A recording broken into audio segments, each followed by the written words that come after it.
Guys आज की इस वीडियो का जो हमारा टॉपिक है वो है how to make a thread in Java programming language by IRI। So जी हाँ गाइस, आज की इस वीडियो में मैं आप लोगों को थ्रेड बनाना सिखाने वाला हूँ IRI मेथड से। IRI क्या है हमारे पास? IRI है हमारे पास इम्प्लीमेंट रनेबल इंटरफेस। ये हमारे थ्रेड का पार्ट 2 है। अपनी प्रीवियस वीडियो के अंदर मैंने आप लोगों को सिखाया था इनहेरिटेंस के जरिए, तो और आज की इस वीडियो में मैं आप लोगों को बताने वाला हूँ इंटरफेस के जरिए कैसे हम लोग थ्रेड बनाते हैं। टोटली प्रोग्रामिंग करके आज की इस वीडियो में मैं आप लोगों को सिखाने वाला हूँ। तो चलें अब without wasting any time let's get started. Thread by implementing runnable interface. So guys यहाँ पर मैंने थोड़ी बहुत एक डिस्क्रिप्शन लिखी हुई है। सो यहाँ पे मैंने लिखा हुआ है। तो गाइस कोडिंग पे जाने से पहले हम लोगों को थोड़ी बहुत डिस्क्रिप्शन पता होनी चाहिए इसी की क्या होती है, उसके बाद हम लोग कोडिंग पे जाएंगे। ज्यादा इन डिटेल में थ्रेडिंग नहीं पढ़ा रहा, बस मैं एक दफा रीड करके बता रहा हूँ ताकि आप लोगों को पता चल जाए ये क्या होता है, कैसे काम करता है। आगे चल के कोडिंग करके आपको इंटेलिजेंट आइडिया में सिखाऊंगा। तो मैंने यहाँ पे लिखा है A runnable interface in Java is an interface whose intents can run a thread. While working with threads, the runnable interface acts as a core element of Java programming language. Java classes created to run threads must implement this interface. इस बात का मतलब क्या हुआ? Simply मतलब ये कि runnable interface क्या है? रनेबल इंटरफेस के जरिए हम लोग थ्रेड बनाते हैं जो कि हेल्प करता है इंटेंस ऑफ प्रॉब्लम्स को सॉल्व करने के लिए। और प्रोग्रामिंग के दौरान जब हमारा प्रोग्राम कंपाइल रन हो रहा होता है तो हमारे पास रनेबल इंटरफेस क्या करता है? ये होता है हमारे पास एक्ट करता है एज अ कोर एलिमेंट का जावा प्रोग्रामिंग लैंग्वेज के अंदर। चलिए गाइस बहुत होगी डिस्क्रिप्शन, इतना जानना काफी है आप लोगों के लिए कि इंप्लीमेंटिंग रनेबल इंटरफेस क्या है। ये चलते हैं अब इंटेलिजेंट आइडिया में, वहां से कोडिंग करके सीखते हैं। सिंपलेस्ट एग्जांपल के जरिए मैं आप लोगों को सिखाऊंगा कैसे हम लोग बनाते हैं thread by using implementing runnable interface. So already guys मैं आ चुका हूं इंटेलिजेंट आइडिया के अंदर। तो जब भी आप इंटेलिजेंट आइडिया खोलते हैं तो आपको देता है टिप ऑफ द डे। सो ठीक है, सो क्लोज करते हैं।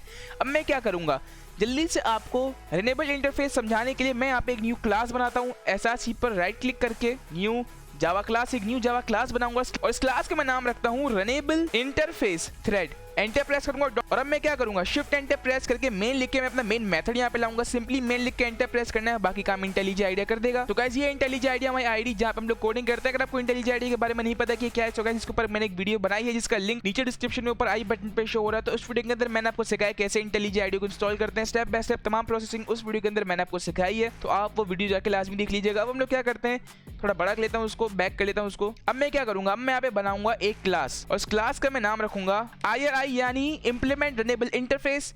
उसके बाद मैं क्या करूंगा, मैं यहाँ पे लिखूंगा इम्प्लीमेंट रनेबल यानी क्या करती है, ये इम्प्लीमेंट करती है रनेबल को। मैंने जस्ट रैंडम सा नेम दिया है यहाँ पे IRI, आप चाहे तो कोई भी नेम दे सकते हैं। सो अब मैं क्या करूंगा, सो मैंने यहाँ पे क्या किया, मैंने यहाँ पे क्लास बनाई IRI नाम की और इसके अंदर क्या किया, इसको मैंने इम्प्लीमेंट करवा दिया रनेबल इंटरफेस के साथ। अगर जब भी हम लोग इंटरफेस के जरिए किसी क्लास को लिंक करते हैं, कनेक्ट करते हैं, तो हम लोग यूज करते हैं उसके अंदर इम्प्लीमेंट कीवर्ड का। अपनी पिछली वीडियो के अंदर जब मैंने इसको इंटरफेस के जरिए कनेक्ट किया था थ्रेड क्लास से, तो मैंने वहां पे यूज किया था एक्सटेंड कीवर्ड का। याद रखें जब भी हम लोग इंटरफेस को यूज करते हैं तो हम लोग इंप्लीमेंट कीवर्ड का यूज करते हैं, और जब हम लोग इनहेरिटेंस का यूज करते हैं तो वहां पे हम लोग यूज करते हैं एक्सटेंड कीवर्ड का। ये दो बातें आपने मिस नहीं करनी, आगे पीछे नहीं करना। इंप्लीमेंट यूज होता है हमारे पास इंटरफेस के लिए और एक्सटेंड यूज होता है हमारे पास इनहेरिटेंस के लिए। सो अब मैं क्या करूंगा, अब मैं जो मैंने क्लास बनाई है, जिस क्लास को मैंने इंप्लीमेंट करवाया है रनेबल इंटरफेस के जरिए, अब मैं क्या करूंगा, अब मैं बनाऊंगा यहाँ पर एक मेथड। तो मैं यहाँ पे लिखूंगा पब्लिक वॉइड रन। मैं रन नाम का एक मेथड बनाऊंगा। तो इस मेथड के अंदर मैं क्या करूंगा, इस मेथड के अंदर मैं बहुत ही सिंपल सी कमांड पास करूंगा। मैं यहाँ पे लिखूंगा system.out.println और फिर इसके अंदर मैं यहाँ पे लिखूंगा running a thread by implement runnable interface, कि जब भी हमारा ये मेथड कॉल हो तो क्या प्रिंट होके मिले, इसको प्रिंट होके मिले running a thread by implementing runnable interface. So यहाँ पे मैंने क्या किया, यहाँ पे मैंने बनाई एक क्लास और उसको इंप्लीमेंट करवाया रनेबल इंटरफेस के साथ, और फिर मैंने यहाँ पे और फिर इस क्लास के अंदर बनाया मैंने एक मेथड पब्लिक वॉइड रन, और फिर इसके अंदर मैंने कमांड पास की कि system.out.println के जब भी ये मेथड हमारे पास कॉल हो हमें प्रिंट होके मिले running a thread by implements runnable interface. So guys आप लोग देख रहे होंगे यहाँ पे एक एरो बना हुआ आ रहा है। इस एरो पे अगर मैं कर्सर लेके जाऊं तो ये क्या बोल रहा है, इस पे मैं क्लिक करूं तो देखिए यहाँ पे जो मेरा रनेबल इंटरफेस बना हुआ है, तो इस वाले इंटरफेस को मैंने इंप्लीमेंट करवाया है यहाँ पर। सो ये निशान बना हुआ आ रहा है, इसका मतलब मैंने यहाँ पर ओवरराइड किया है। सो अब मैं क्या करूंगा, अब मैं यहाँ पर बनाऊंगा एक न्यू ऑब्जेक्ट, उसके अंदर मैं यहाँ पे लिखूंगा IRIT1 यानी इज इक्वल टू न्यू, या मैं यहाँ पे लिखूँ न्यू RRI। तो इससे क्या होगा, इससे मेरा एक न्यू ऑब्जेक्ट बन गया इस क्लास का जो कि T1। हम लोग यहाँ पे एक और ऑब्जेक्ट बनाएंगे और वो ऑब्जेक्ट होगा हमारे पास थ्रेड का। मैं यहाँ पे क्या लिखूंगा, मैं यहाँ पे लिखूंगा thread T2 is equal to new thread. मैंने यहाँ पे न्यू थ्रेड का भी ऑब्जेक्ट बनाया है, न्यू थ्रेड। सो इससे क्या होगा, इससे मैंने यहाँ पर बना दिया एक न्यू थ्रेड।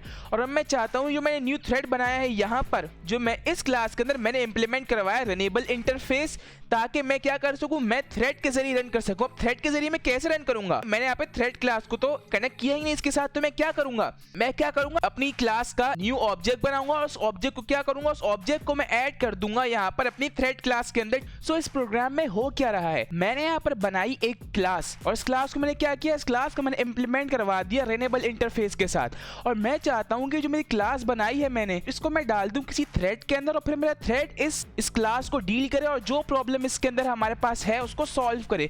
तो इसके लिए मैंने यहाँ पे इस क्लास का न्यू ऑब्जेक्ट बनाया और फिर मैं इसको सॉल्व करना चाहता हूँ थ्रेड के जरिए। तो फिर मैंने यहाँ पे एक न्यू थ्रेड ऑब्जेक्ट बनाया मैं T2 के नाम से। और फिर मैंने क्या किया, जो मेरा T1 था, T1 क्या थी, T1 था मेरा न्यू ऑब्जेक्ट इस क्लास का। तो इस क्लास का जो ऑब्जेक्ट था वो मैंने डाल दिया मेरी थ्रेड के ऑब्जेक्ट के अंदर। तो अब क्या होगा, अब अगर मैं अपने प्रोग्राम को रन करूंगा तो मेरा प्रोग्राम रन, तो मेरी क्लास जो है ये वाली IRI यानी इंप्लीमेंट रनेबल इंटरफेस वाली, ये रन होगी थ्रेड के जरिए, इसको थ्रेड रन करेगा। तो क्या करेगा, वो यहाँ पे मुझे प्रिंट करके दे देगा running a thread by implementing runnable interface. मैं इसे ऐसे कर लेता हूँ, running a class of runnable interface by a thread, ये सही रहेगा।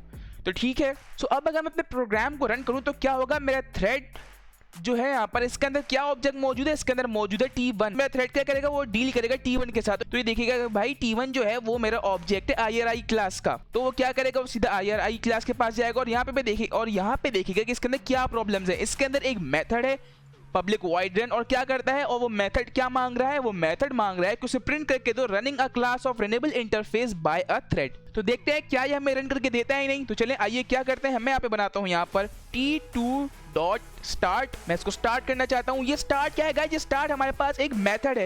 मैं अपनी नेक्स्ट वीडियो के अंदर आप लोगों को सारे मेथड सिखाऊंगा जिसके जरिए हम लोग थ्रेड के साथ डीलिंग करते हैं। ये तो हमारे सारे कंस्ट्रक्टर हैं जो कि पिछली वीडियो के अंदर मैंने आपको बताया था। तो चलेगा, इस बगैर टाइम को वेस्ट किए अपने प्रोग्राम को मैं रन करता हूँ। मैं राइट क्लिक करता हूँ। गाइस जब भी आप जावा में कोई भी क्लास बनाए और उसको फर्स्ट टाइम रन करें तो हमेशा अच्छी प्रैक्टिस है कि आप राइट क्लिक करें और इस रन के बटन पे क्लिक करके अपना प्रोग्राम रन करें। नहीं तो अगर आप इस बटन पे क्लिक करके रन करेंगे तो आपका प्रीवियस प्रोग्राम रन हो जाएगा जो कि आपने सबसे रिसेंटली रन किया है।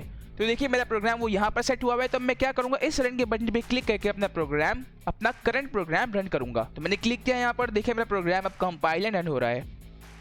तो गाइस ये देखिए, ये मुझे प्रिंट करके दे रहा है running a class of runnable interface by a thread. इसका मतलब हमारा प्रोग्राम बिल्कुल करेक्टली रन किया। मेरे थ्रेड ने मेरे प्रोग्राम को डील किया और इसने रन करके और इसने प्रिंट करके दिया मुझको running a class of runnable interface by a thread. तो गाइस इसी तरह से हम लोग प्रिंट करते हैं रनेबल इंटरफेस के जरिए। अब मैं क्या करता हूँ, उस प्रोग्राम को थोड़ा एक स्टेप एडवांस लेके जाता हूँ। मैं यहाँ पे लगाता हूँ एक लूप, जो मैंने अपनी प्रीवियस वीडियो के अंदर आपको बताया था जब मैंने आपको इनहेरिटेंस के जरिए बताया था। मैं इसको जरा यहाँ पे लगाता हूँ एक फॉर लूप। मैं यहाँ पे लिखता हूँ int i is equal to 0, i is less than equal to 100 कर देते हैं इसको। और मैं करता हूँ यहाँ पर i प्लस प्लस, और मैं क्या करता हूँ यहाँ पे लगेगा हमारे पास एक कर्ली ब्रैकेट एंड देन यहाँ पर भी।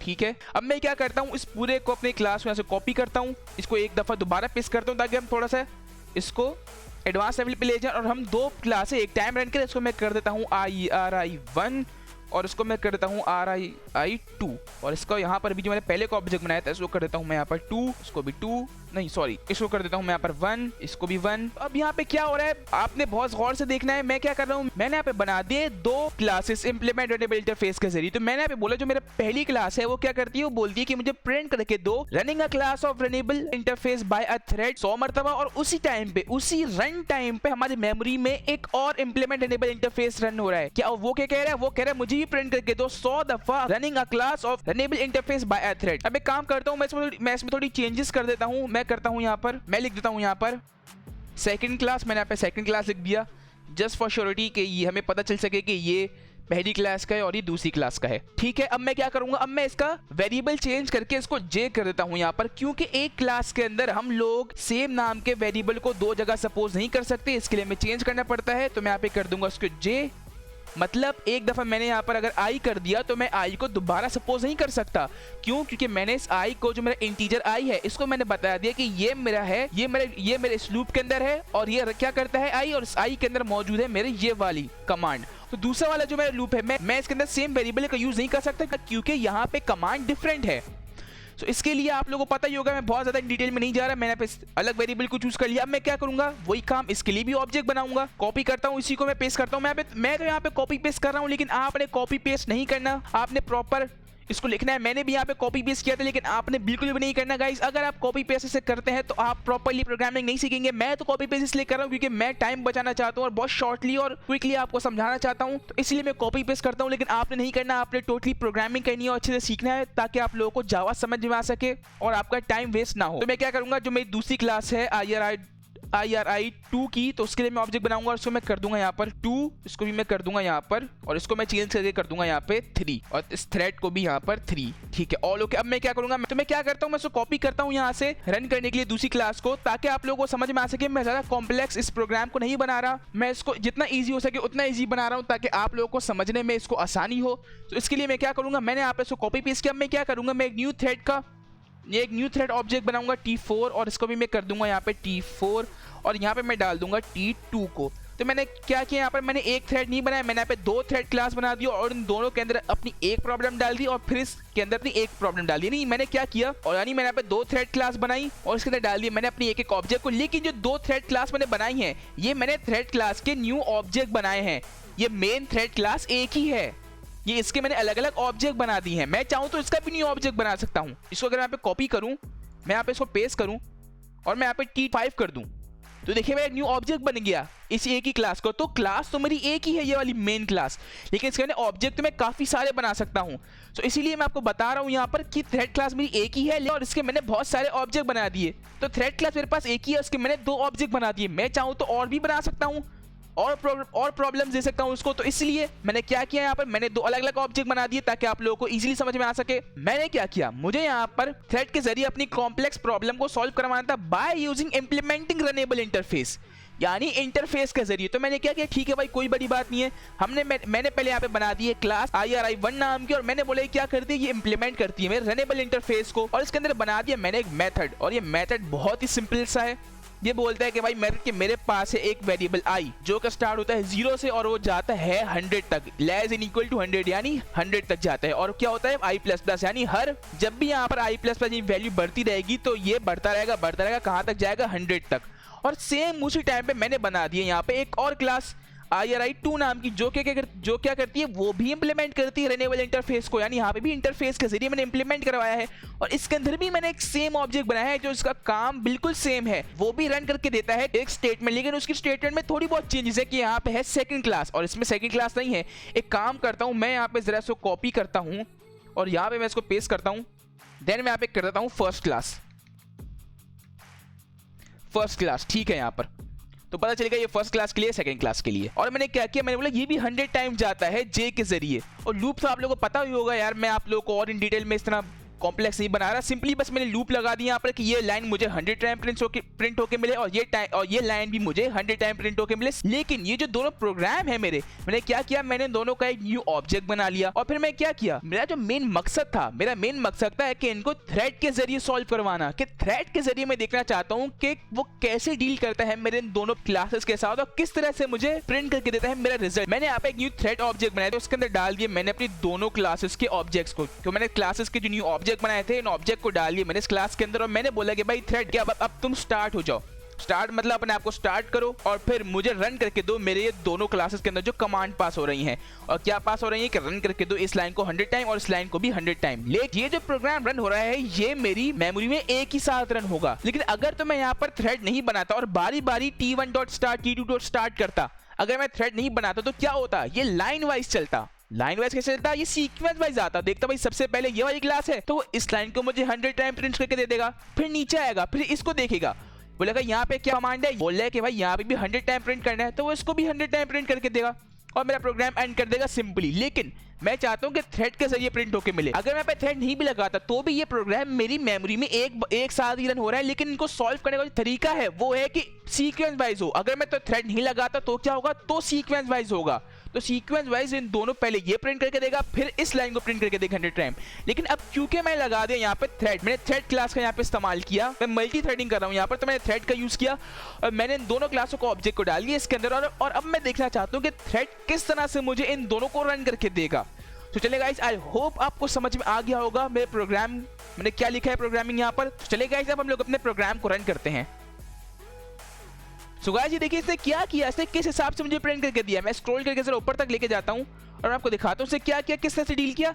सबसे पहले इसने मुझे प्रिंट करके दिया सेकंड क्लास, देन ये आया फर्स्ट क्लास पे, then second, then first, then second, then first second, इस तरह से फर्स्ट सेकंड, यहाँ पर अभी बहुत फर्स्ट चल रहा है यहाँ पर, then second, then first, then second, then first आ गया फिर से, देन फर्स्ट, सेकंड, फर्स्ट, और इस तरह से इसने मुझे प्रिंट करके दे दिया। यानी इसने डील किया और सबसे पहले मुझे फर्स्ट क्लास प्रिंट करके दिया, फिर बीच बीच में सेकंड क्लास आया, फिर फर्स्ट क्लास आया, फिर सेकंड क्लास आया, और इस तरह से इसने मेरे प्रोग्राम को रन कर दिया। और मजे की बात बताऊं, मेरे कोड में 200 लाइंस होंगी। कैसी होंगी? 100 टाइम इसने प्रिंट करके दिया होगा मुझे फर्स्ट क्लास, और 100 टाइम इसने मुझे प्रिंट करके दिया होगा सेकंड क्लास के लिए। यानी इसने दोनों लाइंस को 100 बार ही प्रिंट किया है, पर इनका सीक्वेंस चेंज कर दिया। पहले किसी क्लास को प्रिंट कर दिया, फिर किसी और को कर दिया, फिर किसी और को कर दिया, फिर किसी और को कर दिया। यानी इस तरह से इसने प्रिंट करके दिया और मेरे प्रोग्राम को डील किया। सो गाइस, यही थी आज की वीडियो। आई होप आपको समझ में आया होगा थ्रेड क्लास कैसे डील करता है अपने प्रोग्राम को। मैंने आपको बनाना सिखाया इंप्लीमेंट रनेबल इंटरफेस के जरिए, और पिछली वीडियो के अंदर मैंने आपको इनहेरिटेंस का जरिए सिखाया था, और आज की इस वीडियो के अंदर मैंने आपको इंटरफेस के जरिए समझाया थ्रेड के हम लोग किसी कॉम्प्लेक्स प्रोग्राम को किस तरह थ्रेड के अंदर डालते हैं और किस तरह से थ्रेड हमें प्रोग्राम को रन करके देती है। आई होप आपको समझ में आया होगा। अगर समझ में आया हो तो इस वीडियो को लाइक लाजमी कीजिएगा। लेटर ऑन इसी जावा और प्रोग्रामिंग से रिलेटेड वीडियो से अपडेटेड रहने के लिए मेरे चैनल को सब्सक्राइब करके बेल नोटिफिकेशन को ऑल पे कर लें, ताकि मैं जब भी कोई न्यू वीडियो अपलोड करूं तो उसका लिंक आपके पास सबसे पहले पहुंचे। और गाइस, अगर आपको नहीं पता कि ये पूरा मेरा जावा कोर्स है जिसके अंदर मैं जावा प्रोग्रामिंग को स्टार्टिंग से लेकर एंड तक बिल्कुल सीक्वेंस वाइज पढ़ा रहा हूँ। सो जी हाँ, ये पूरा मेरा कोर्स है। इस कोर्स की मैं स्टार्टिंग से लेकर एंड तक थ्योरेटिकली और प्रैक्टिकली सिखा रहा हूँ। ये देखिए मेरे बहुत सारे प्रोजेक्ट हैं यहाँ पर जिसमें मैं आप लोगों को कोडिंग करके जावा सिखाई है।